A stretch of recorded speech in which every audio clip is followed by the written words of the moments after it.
What is up, everyone? Welcome to the Optimus Fantasy Football channel here on YouTube, Facebook, Twitch, wherever you were watching. Some of you on LinkedIn, which we definitely love to see. I am Nate Polvogt, joined by my co-host, the one and only Miss Kacey Kasem, back from Alaska. Kacey, how are we today? We're great. We're great. Sad I'm not on vacation, but happy to talk football as always.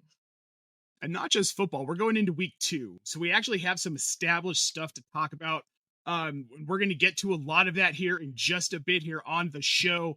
First things first, though, I want to remind everyone that our tools are live up on the website. They're fantastic. They are full of so much freaking data. We have a league manager tool. We have statistical tools like snap analyzers, RedZone analyzers. It will tell you and help you predict breakout players before everyone else. And right now, you can sign up with the promo code 3 and get $10 off any package for your first 3 months. I hate to shill stuff, right? But when it's your own stuff, it's cool. And these tools are really cool. We just implemented today a live updater in game. So once an hour, everything will update and we'll have live advanced analytics in game for all you nerds out there who love stats. Dope. So yeah, look out for that on Thursday. Like I said, go sign up with that code, get $10 off your first 3 months. It's rad. And while you're at it, check out our Discord channel. Our man Leo is over there running the hell out of it. He's there to answer all of your questions around everything. We've got redraft insights, dynasty discussions, DFS advice, NFL best bets, and a lot more, guys. Go check that out. The link is in the show description.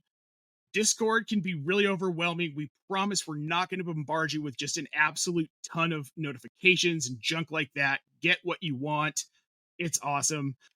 And with that, Kacey, let's move on to the meat of the show here. And the first thing we're going to talk about, Monday night, J.J. McCarthy against the Chicago Bears.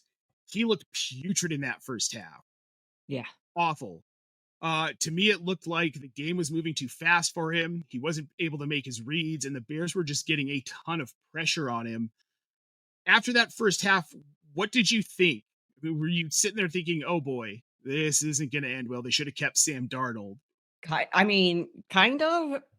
I mean, I'm not going to say no because especially if you had him going in fantasy, you're like, and I'm really want to go to bed right now, like take a nice nappy nap, but no, I was concerned, yes, to say the least. Well, he looked so disjointed, and it was such a poor performance. They punted 4 times. They got 2 field goals, a total of 6 points. That last field goal was a 59-yarder from Riker. They couldn't even get him into decent field position for that kick at the end of the half. But then it turned around. How surprised were you to see how efficient McCarthy was in the second half of that game? Surprised? Like, I was really surprised. Like, oh, wow, this looks completely like, how did it click? Like, how were you able to turn it around after the half? And so, okay. And that's why we shouldn't get so panicky, even the first half. So, yeah, I think this is a good lesson. I definitely overreacted after that first half because he just looked like the game was too fast for him. And you see that with a lot of rookie quarterbacks. Some of them never recover. Josh Rosen is like my prime example. Good college quarterback, but the game was just simply too fast for him. What I also found interesting about this game, Kacey, is the way that the Bears just kind of fell apart. All of a sudden, Caleb Williams looked overwhelmed. Whatever Minnesota did at the half got him really scrambled. Does that concern you with Caleb Williams moving forward this season? it might be too early for me to like be too concerned about it. There were good things in that game, and so you got to take the positives and just kind of like roll with those. And I'm not as concerned as maybe I should be, but especially with like the volume being so low in that game and everything else, it is kind of concerning. But I think you still got you just gotta hope for the best, and you still got to roll with it. So I mean, it's only week 1. It's only week 1. And like really, if you really look at his stat line, it's not bad. He was 21 to 35, 210 yards and a touchdown. 6 carries for 58 yards, which isn't something we saw him do very often last season. He wasn't really a massive rush. Well, he had almost 500 yards, so I'll take that back. He had 58 yards and I don't another remember it on the though. ground. So overall, his stats weren't bad. It was just kind of the lack of composure in the second half and some of the mistakes that he was Yeah. making in the pocket. I don't think long term I'm worried about it. I think this is a Bears team that's learning a new system under Ben Johnson.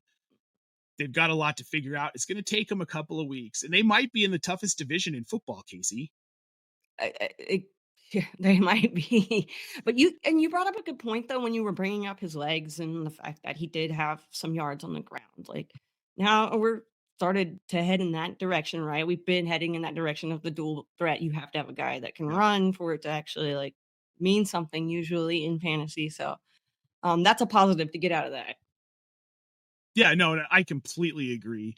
Yeah, and again, I think the Bears are going to be fine. I liked what I saw to DeAndre Swift. He looked pretty good. He had a couple of power runs. They were using him more up the middle. He looks a little bit more versatile than he has in years past. And I think we can definitely attribute that to Ben Johnson. I'm excited to see what this team does. And I'm excited to see what Minnesota does too. I think when this offense clicks, this O'Connell offense clicks for McCarthy completely, they get Yeah. comfortable with each other. And man, when he gets comfortable with Justin Jefferson and then gets Jordan Addison back. When he gets and then he gets Jordan at. So that's just gonna be like the cherry on top right there for Yeah. me. Yeah, this is an offense that's going to be very dangerous. Herm's preseason told me, he's like, you're not high enough on JJ McCarthy. He, of course, is way ahead of everyone on McCarthy. And now that I'm looking long term, I think he might have been right, quite honestly. So in Dynasty, I might be looking to acquire McCarthy. If somebody was a little bit scared by that first half, you might be able to get him. Well, you're still not going to get him cheaper, but he's someone I might look at if you need a quarterback. I have a rebuild in our MFL league, the Trade Addict 7. I need a quarterback. I might poke around for McCarthy. So I don't know. We'll have to see. Which league do I have McCarthy in? Is it that one? I don't know. I wish I could tell you. I think I Let's move traded him away. on. Anyway. Oh boy, I traded McCarthy away last season. The injury thing scared me, but I shouldn't have. I should know better. I should definitely know better. All right, Casey, let's move on. The Buffalo Bills. A lot to talk about with this game against Baltimore on Monday. The first I want to talk about is Baltimore's collapse in the fourth quarter. That defense had been so good all game. Was that more a symptom of maybe the Bills figuring out the defense, or did the defense just kind of were they winded, tired? What did you see? I don't know. It's like honestly, I was so caught, Yeah. it's just it's just one of those that they just crumpled down at the end. I don't know. It was I interesting to see that happen. it was I think I'm going to chalk it up to Josh Allen saying not week 1, not in my house. Yeah, I Right? mean, you do I have to think, look at who you got there. That's Josh Allen, yes. yeah. Keon Coleman, 8 catches, 112 yards and a touchdown. Is he the wide receiver one in this offense moving forward? I think yes, I think he's in that I think he is. I mean, he played on 88% of the snaps. He had 11 targets, right? Last year to close out the season, he was seeing Yep. targets as well. So the targets are going to be there. Yep. That's what you want. You want the guy that's getting the volume. Easy, Yep. right? Right. Well, he was one of our top performer guys in our snap analyzer tool. Just the increase in usage toward the end of the season was saying that this is a guy that could see a bump. I think a lot of people thought it would be Khalil Shakir, who's going to be that wide receiver one, at least to start. Yeah. But I think it's pretty clear it's Keon Coleman. Josh Palmer getting involved too. Do you think that's a thing that'll be a thing moving forward, or was that more of a situational thing? I mean, really, he got peppered more in the fourth quarter. Yeah, I think that's going to be not. Don't get all excited and go and grab him right now. It's not. That's not. But I think he's going to have those moments where he does get you those games, but it's just going to be kind of hard to predict. Just like he's getting peppered in, at the end of the game. Yep.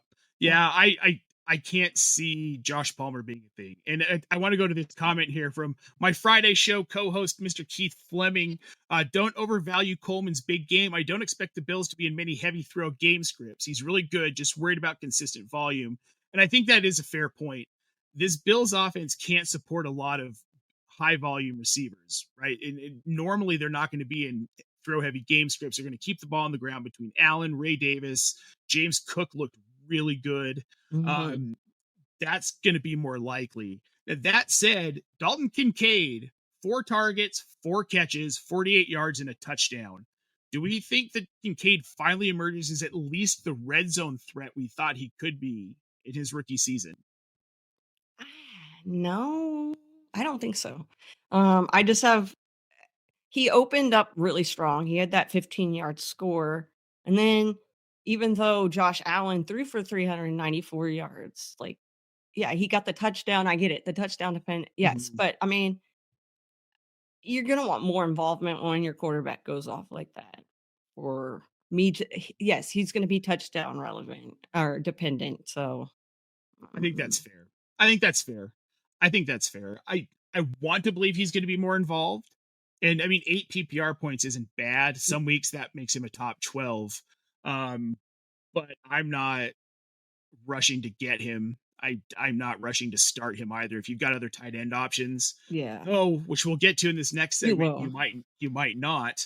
Last thing, in kicker leagues, which we all have, We do. Matt Prater with Tyler Bass on IR. Do you think Prater's a good option right now I on the do. waiver wire? I do. He's he's Yeah, and they're going up against the Jets this week, so, like, that's good news for him too. yeah. Boswell just put up 14 against them, and, I know it's a new season, but last year they gave up the 3rd most kicker points, so I'm okay with going with Prater. Well, the thing with Prater is what impresses me the most is the dude's basically retired, right? He comes out of Yeah. retirement and he Ugh, has a perfect freaking game. I know. 19 years, 19 years, baby. Well, all right, Casey, before we move on to the next segment here and talk about the 49ers and their injury woes, I do want to get to some of these questions in the chat here. We're going to start with Adam Leslie on YouTube. He got offered Nico Collins and Quinshawn Judkins for Ja'Cory Krosky Merritt and Calvin Ridley. Bill is my RB4 and Ridley is my wide receiver 4. For those of you listening, Bill is a reference to Ja'Cory Krosky Merritt, his preferred name. Casey, what are you doing with this? I'm worried about a little bit about Quinshawn Judkins. I know they got him signed. How long is it going to take for him to get involved in Mhm. this offense, especially when Dylan Sampson looked so good, specifically in the passing game?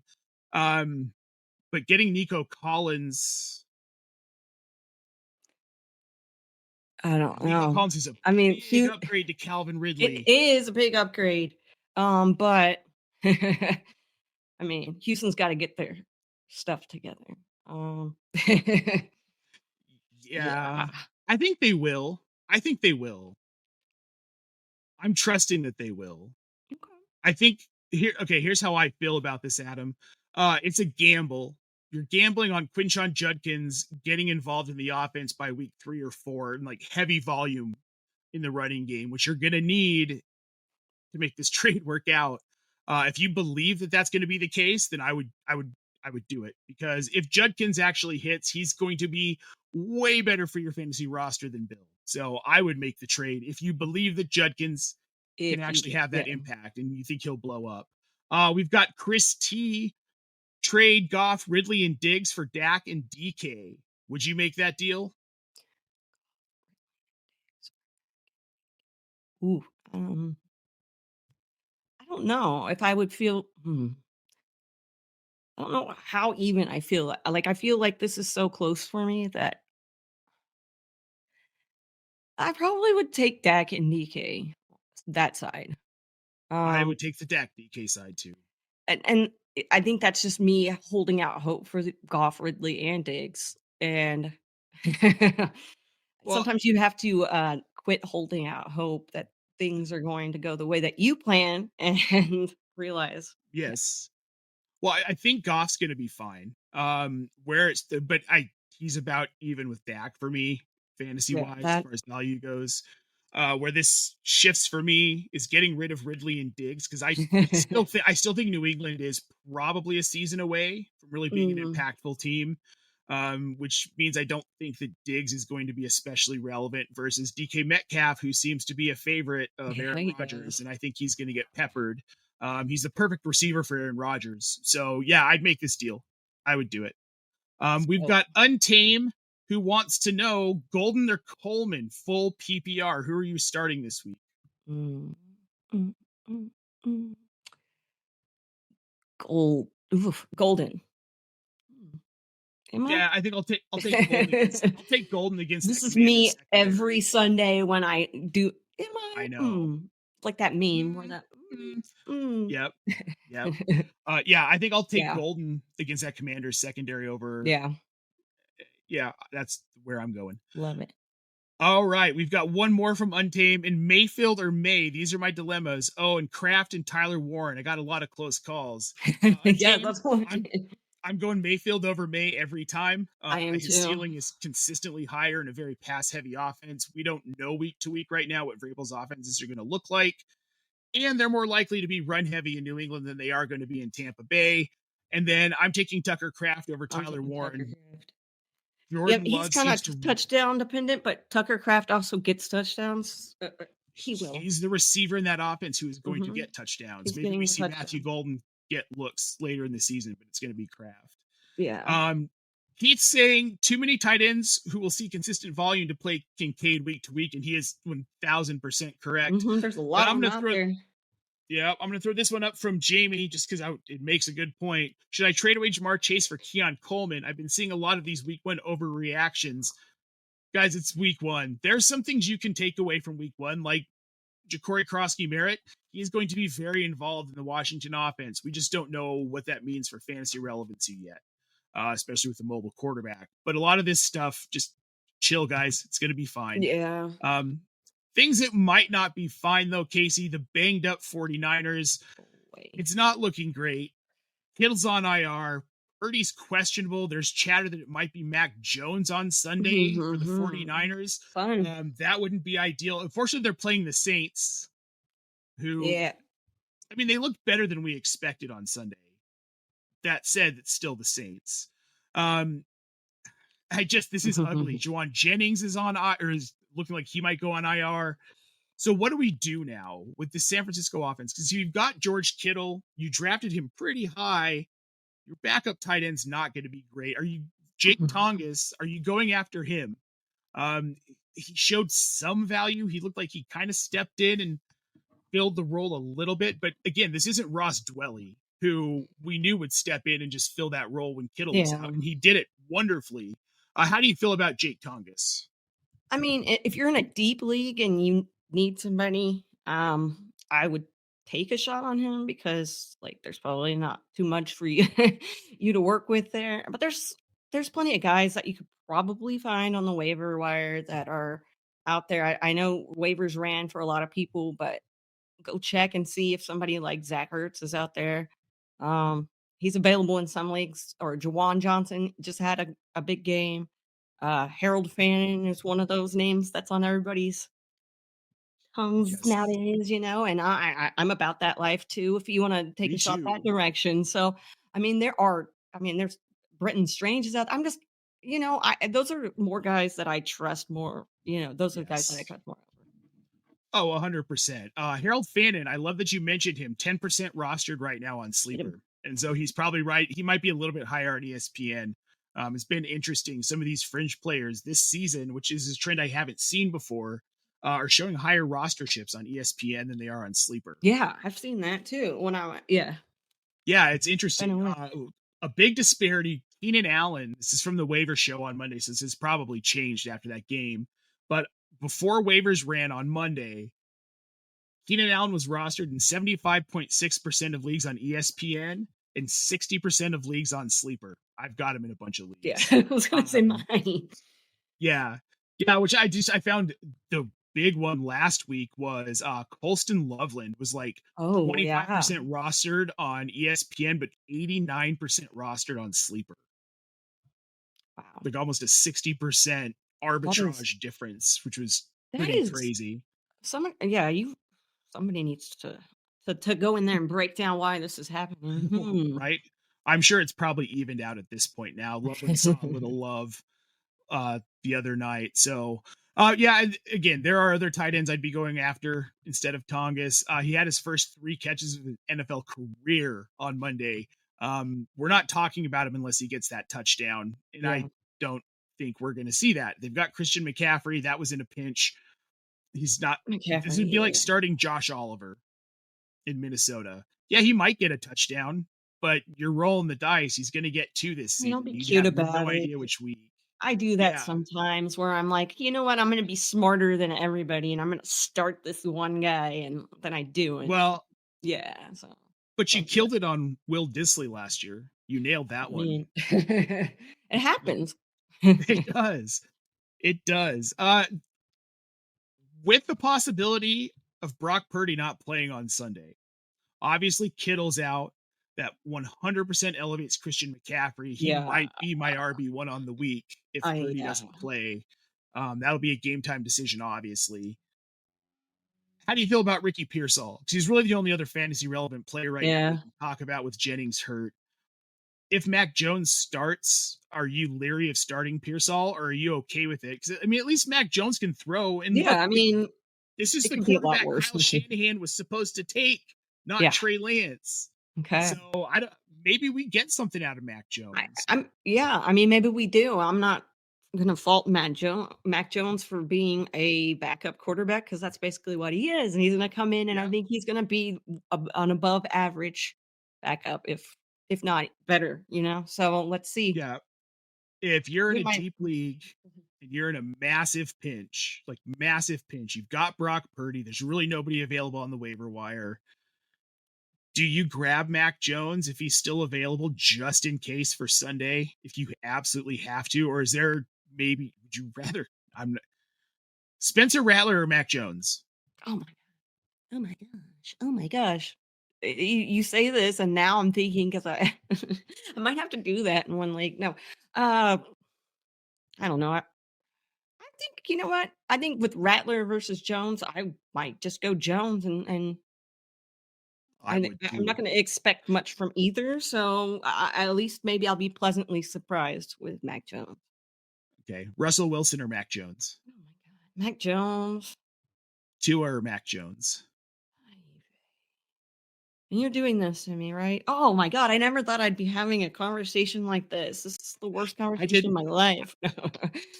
Uh, um, Kacey quits ooh, mid show. I'm gonna go begrudgingly. I'm gonna go to a. Oh God, that hurt.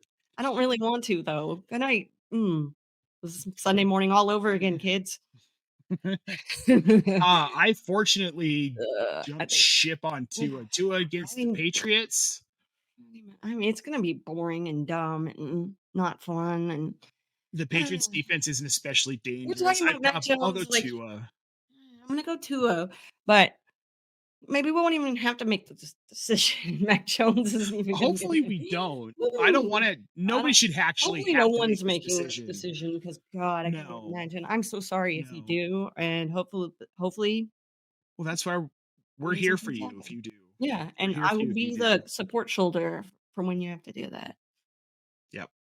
Yep. All right, Kacey, enough of this 49ers injury crap. We're going to get on to the best and worst of the week. Best and worst matchups of week 2. I'm going to let you start with your best, most exciting matchup here, week 2, and tell us why. Yeah, I got to figure out exactly which one it was because there's a few that I'm kind of excited to see for different reasons. It's exciting for me. Look, you're gonna say this is nuts, whatever. Broncos at Colts. I want to see more Daniel Jones. Is that the weirdest? That might be the weirdest thing I've said in quite some time. I want to see more Daniel Jones, but I really do. That was pleasantly surprising. Too. I mean, that dude has legs, guys. We brought that up earlier about having a dual threat quarterback, and he scored 2 touchdowns. I was talking to Keith about this last night, and woo, let's go. Yeah, look, I'm 100% with you. I picked a different game, but I want to see what Daniel Jones can do. And yet, Miami's defense is not good. But still, QB3 on the week, 22 of Yeah. 29. He had a 75 plus completion percentage, 2 rushing touchdowns, 1 touchdown in the air. And if y'all are forgetting, in 2022, on a really bad Giants team, he was QB9. Yeah, don't He had forget. 15 passing touchdowns, only 5 interceptions. He ran for 700 yards and 7 touchdowns. Like, Oh, that's cool. That's good. oh, that's cool. Um, I can you're like him referencing now. are you referencing Burn After Reading? I am not. Uh-oh.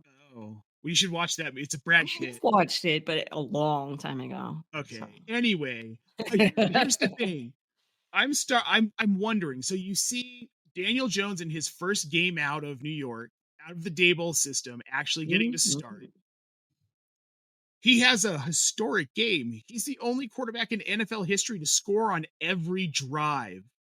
They didn't end a half with possession of the ball, and they scored every time. No punts.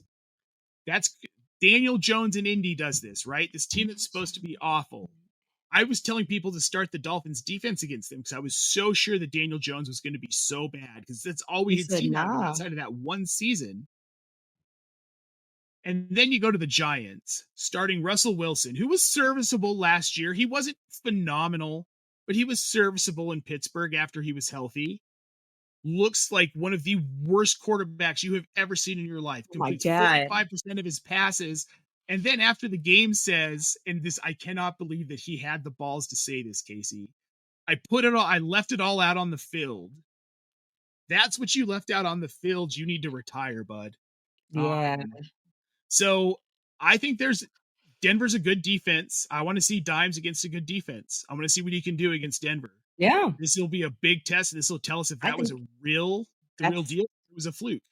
and that is exactly I wanna see him get tested. I wanna see what Yep. happens. I don't wanna be that person that hypes him up and then so I think he needs Yeah. that we need to be able to see it with our eyes and then we'll be good. I look. I'm being very measured about this, but if he plays well against Denver, we saw Denver made Cam Ward look like the rookie he is. It was like Yep. 11 to 22 for 112 Ooh, yards, 2 fumbles. He got sacked 6 times. It was just bad. it was not. If he can play well against the Denver defense, then okay, then we need to start having a conversation about what Daniel Jones' future in this league looks like because I think it might be kind Hmm. of bright. Who knew that guy was Who telling the knew? truth when he's like, "Man, I need use me right. Let's go." Yeah. Well, Shane Steichen's the guy to do it. Look what he turned Jalen Hurts into, Yeah. I know. right? Right. Yeah, exactly. Mine kind of stays within this division here with the Broncos division. Raiders Chargers. This is going to be a very interesting game for me.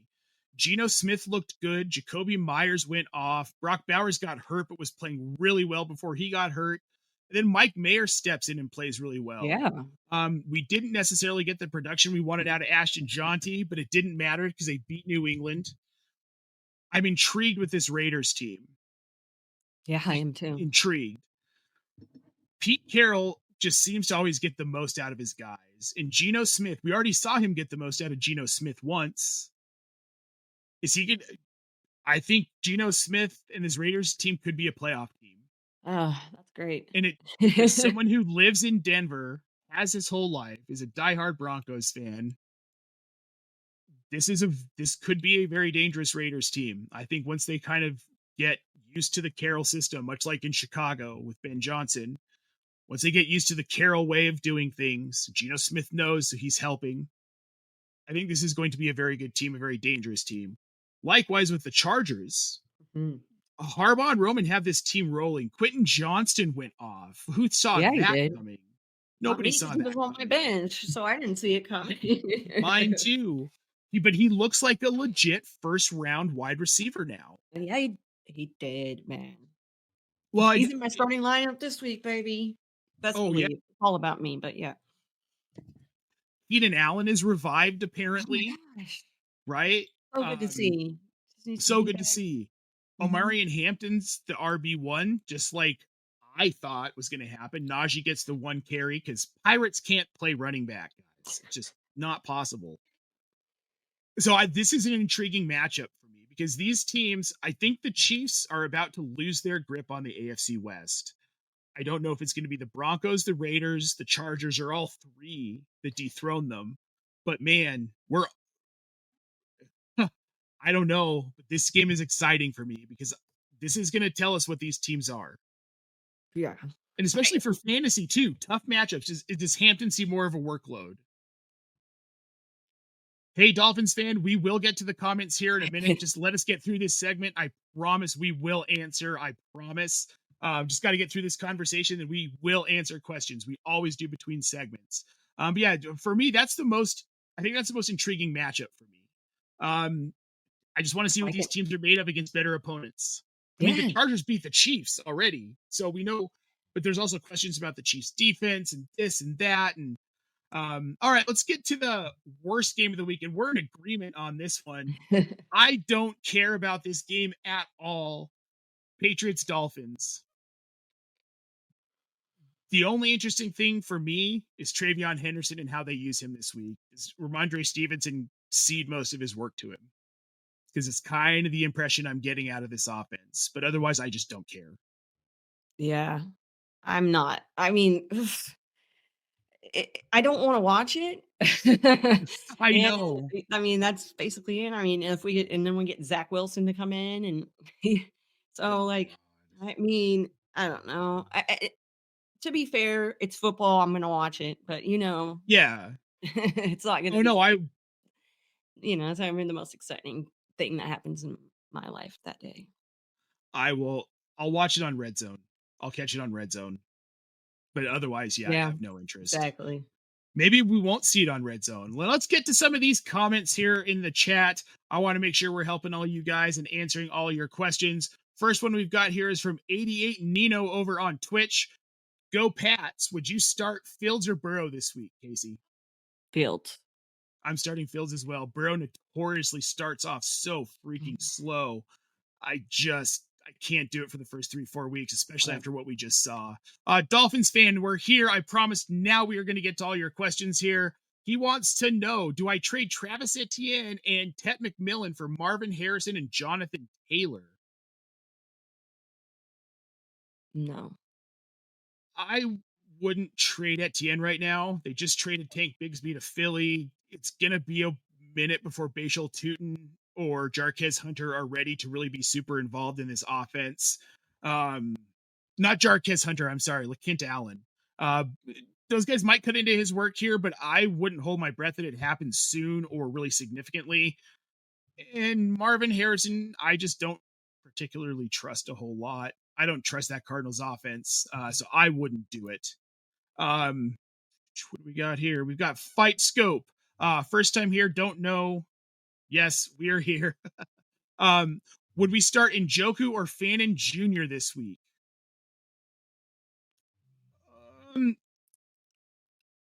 Boy, that's tough. If I had to go, I'd probably go Fannin Jr. Man, I would probably just try to find a different tight end. I would start Fannin. They're up against Baltimore. I think Fannin has more of a chance of running some of those underneath routes and soft coverage and getting open.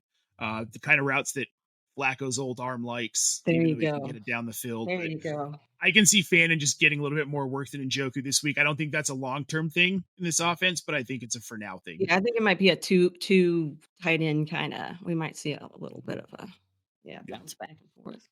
Yeah. All right. We've got Robbie Boss. Some of your names are so weirdly spelled. I love it. Like mine. Okay, he's got 2 flex spots. Start sit. Chris Olave, Travis Hunter, Hollywood Brown, Michael Pittman. Who are we starting out of these 2? Flex. I'm sitting Olave for sure. Olave. The next one that I would say. I might sit. I'm gonna Hollywood. Yeah, I think I'm gonna sit Hollywood too. I mean, that's I like having. I know this sounds like a cop, but I like having that kind of decision to make. But I like that. Yeah, this isn't a bad position to be in. So we're saying start Pittman and Hunter, which I think is a good call. Dolphins fan wants to know to start T. Higgins or Emeka Egbuka. I'm starting Emeka. Emeka, yeah. Easy. I really, really, We really shouldn't change. love the Tampa Bay offense. Like a lot. Yeah.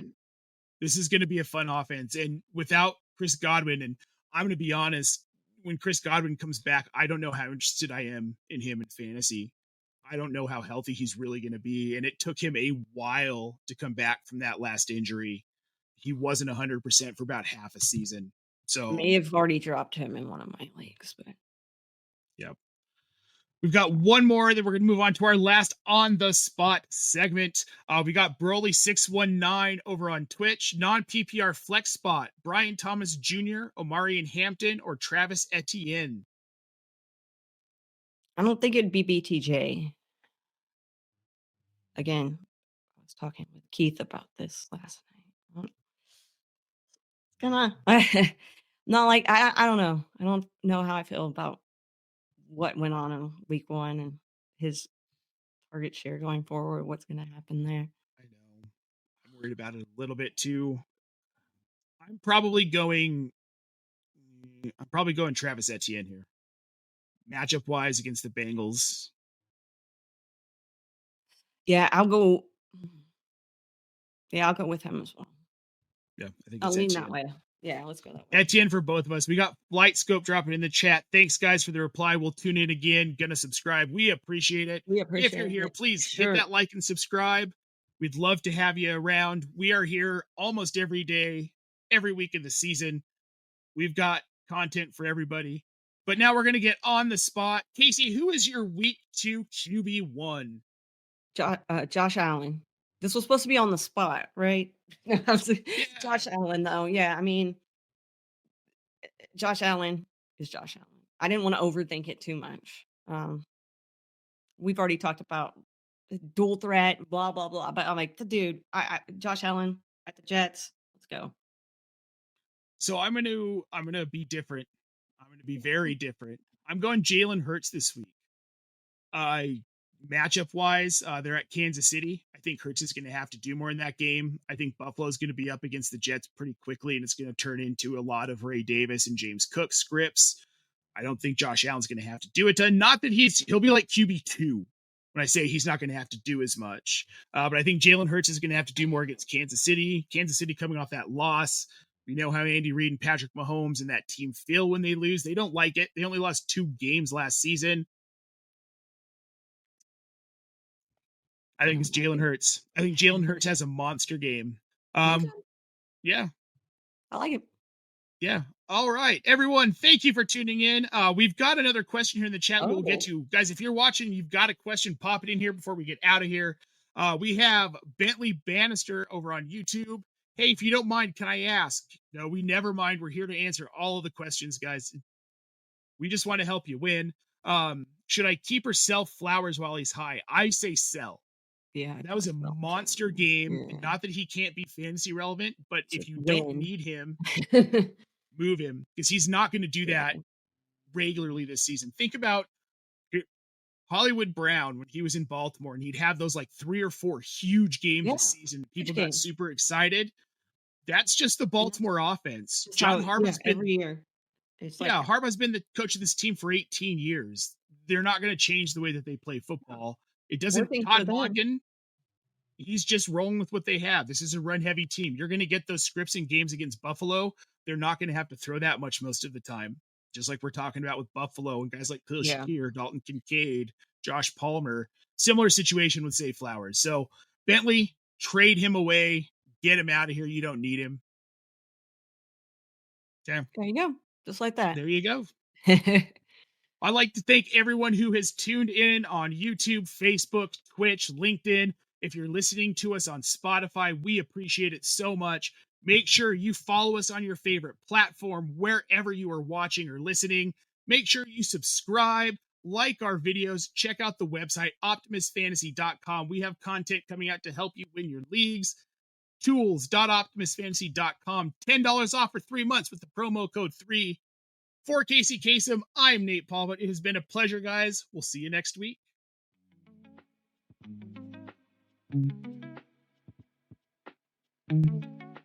Mm-hmm.